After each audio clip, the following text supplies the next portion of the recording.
Happy April. Oh my goodness, boy, do we ever have a month in front of us. April is something else. Lots of stuff in store. Yes, we have Mercury retrograde. Yes, we have eclipse season. But we also have one of the luckiest days of the year this month. So, and a lot of sweet little morsels for us throughout that is the universe's way of saying, it's okay. It's okay. I'm here for you. It's not so bad. Healing is not so bad. It's going to feel exhausting. We're probably, especially towards the beginning of the month, up until about the 18th or 19th, we're probably going to feel really wiped out. And that's okay. So let's go ahead and break it down. Let's take it down from the very beginning, from April 1st. Yes, the universe has a sense of humor. It's April 1st and it's April Fool's Day, and the universe is going, we got a Mercury retrograde here, baby. So it's Mercury retrograde in Aries. Check your birth chart to find out where that lies for you, which house you'll be feeling this. I will say a lot of times when planets go retrograde, they have a tendency to go back to the previous house. This one doesn't. It stays in Aries the entire time. Now, you know the rules. You probably do. If you're listening to me, you probably already know the rules. You know the rules of Mercury retrograde. Don't sign contracts. Don't start new things, but follow the RE rules. Review, rest, rewind, renew, revisit, reinvigorate, redecorate. Those are fantastic things. We don't hide in a cave during Mercury retrograde. We just don't start anything new. We don't sign contracts because Mercury is the planet of communication. And when it's asleep, anything having to do with electronics and communication are just going to be a little frustrating. And also keep perspective. It's just communication. It's not really the end of the world. So just breathe through it and understand that there's a lot of wonderful things that can happen. One of the things I love about Mercury retrograde is that it happens for me anyway, depending on the part of your chart it hits, but people from your past that you just miss, like reappear. See, it's another word. So I love that for that reason. All right, so let's continue here. We have on April 3rd, we have Venus conjunct Neptune, and it's normally this would be a great day for a first romantic date, but because Mercury retrograde, it's not, but it's still a great energy for romance. And it doesn't have to necessarily be with a romantic partner. It can be with your children or your family or your friends, having a nice girl or guys night or something. So it's fun. April 4th. Venus is finally leaving Pisces and it's entering Aries. I was born with my Venus in Aries. So if you have your Venus in Aries, or if you are in Aries rising or sun, you're just going to feel the feels with this. It's going to feel really good. Venus, we all know Jupiter is the planet of good fortune, but Venus is also a planet of good fortune. So Venus in Aries is a little aggressive. It's a little fickle, but it's very honest and it's very direct. And so in that way, it's a lovely, lovely energy. And it's going to stay in Aries until the end of the month, until April 29th. Now, from April 5th through April 8th, we have it every month, the balsamic moon. It's a good time in the lunar cycle. Then we should not start anything new, which of course, Mercury retrograde, right? So it really works with that. Practice grounding, do yoga, any kind of healing work is just wonderful. Declutter, clean your house, tie up loose ends and things like that. You can hear my fan starting in the background. Sorry about that. I had a candle and anyway, you don't care about that, do you? Anyway, all right. So yeah, so all of that is happening during the balsamic moon. And if you are a Cancer or Cancer rising and are especially sensitive to the moon cycles, this is very important for you, but it's important for all of us. Now on April 6th, Venus is going to be sextile Pluto. Now, what's interesting about this, once again, if Mercury weren't retrograde, I'd say this would be a great day to go on a first date or something like that. But it's Mercury retrograde. But the good thing about this is that Pluto is a karmic place, has a karmic planetary role here. It may bring someone into your life from your past, or someone new into your life. And because it's Venus and Pluto working together, it can feel a little intense, a little passionate. It could be even like a little fling or something. Just don't expect it to last. It's probably not a longevity kind of thing, but it has a karmic, almost fated feel, fated, not faded, fated feel to it. It's almost as if the universe is sending this person into your orbit for a reason. So just kind of circle that April 6th date because that's interesting. Now, the week of April 8th, we start off with the new moon solar eclipse in Aries.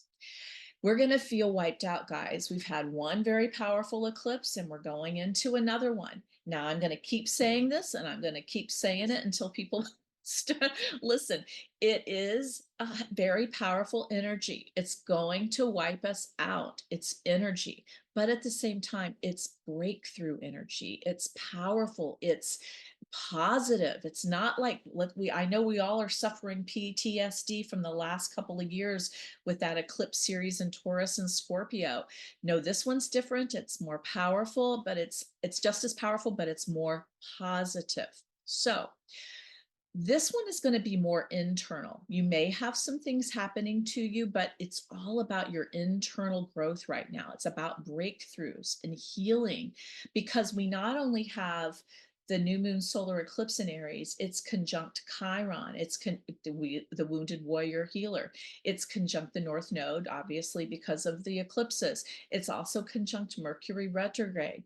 So really internal healing breakthroughs are just like really highlighted during this time.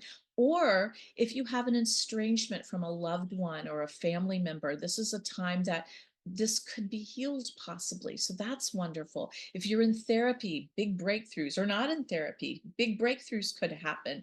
Also, just want to emphasize that eclipse energy starts about a month before, can, and to a month after. So it might not be right on this day. However, I'm going to say on March 25th, my big event happened the afternoon of March 25th. Boom, it happened on that day. So it's like, oh my gosh. And it seemed big, but I'll tell you something for me personally, just so you know, it was pretty devastating the moment it happened. Within a couple of days, it was very clear how fortuitous this was for me. It did not take long at all to see. Ooh, and it was very good. So I'm hoping all of that for you. I'm hoping if you do have something that seems unsettling at first, that once the dust has settled, you're going to see what a blessing it is in your life. I really hope that for you. So anyway, anything holding you back during this eclipse is going to be a time to let it go. Now, April 10th, we have the waxing moon in Taurus, and that's going to happen April 10th until 11th when the moon moves in Gemini. Also on April 11th, we have the sun is going to conjunct Mercury retrograde. Now, you know how we have that rule about not buying anything on Mercury retrograde? This is a time where it's almost like the universe is going, okay, if your car broke down, or if your computer broke down, or if something broke down and you need to buy something new, the days to do it are April 10th and 11th. But save the receipts, or if you have to sign a contract, do it, but save, like, make sure your attorney looks at it 12 million times and you have 400 people looking at it, and save the receipts and get the warranty. That's all. That's all you need to do. But it's a good opportunity. It's a good day for financial matters and for buying things. Now, April 11th and 12th, we have the moon moving into Gemini, and that always makes us it gives us fabulous social energy. It's really good, but also ramps up our energy so that we have to do restorative work, yoga, maybe get a massage. That's fantastic. I want to get a massage. Take a bath with lavender and also just detach, like get away from those devices for a little while. Now let's take a look at the next week, April 15th to the 21st. On April 15th, we have Mercury retrograde conjunct Chiron, the healing, the wounded warrior healer. It's an excellent day. And it's not quite as powerful as the eclipse day, but it's similar energy. It's a great day for inner healing. It's a day for journaling. It's a day for letting go. It's a day for forgiveness for yourself, extending forgiveness to yourself and to the other people in your life that need forgiveness. And remember, um, just because we forgive someone, that does not mean that we forget it. And that doesn't mean that it didn't happen or we excuse it. We forgive other people so that we can release ourselves, releasing ourselves from this karmic debt that we've procured procured somehow. I'm losing words. I'm gonna blame Mercury retrograde on that. All right, there we go. So, but we're learning from the past. That's a big theme for that day. Now, on April 19th, we have three huge things happening. We have Mercury retrograde conjunct Venus. That's one. The sun is going to enter Taurus. That's two. And we have Mars sextile Uranus. That's three. It's a big day, lots of action, lots of good stuff happening. So, first of all, with Mercury retrograde conjunct Venus, if you need to have a conversation from your past, this is an ex, family member, someone, this is a great day to do it. It's a great day for closure. It's a great day to have a conversation. It's a good day. So it's a good day. Then we have Mars is sextile Uranus. All month long, we're going to be feeling like we're going to wake up in the morning and we're going to look at our to-do list and we're like, okay, what can I cut? Because I am wiped out. Well, when Mars sextiles Uranus, it's going to start boosting our energy. So that's going to feel really super good. Our energy is going to start to go up a little bit and it's going to continue through April. So that's nice. And then the sun enters Taurus. So it's Taurus season. Happy birthday, Taurians and Taurus risings. Now on April 20th, this is it, babe.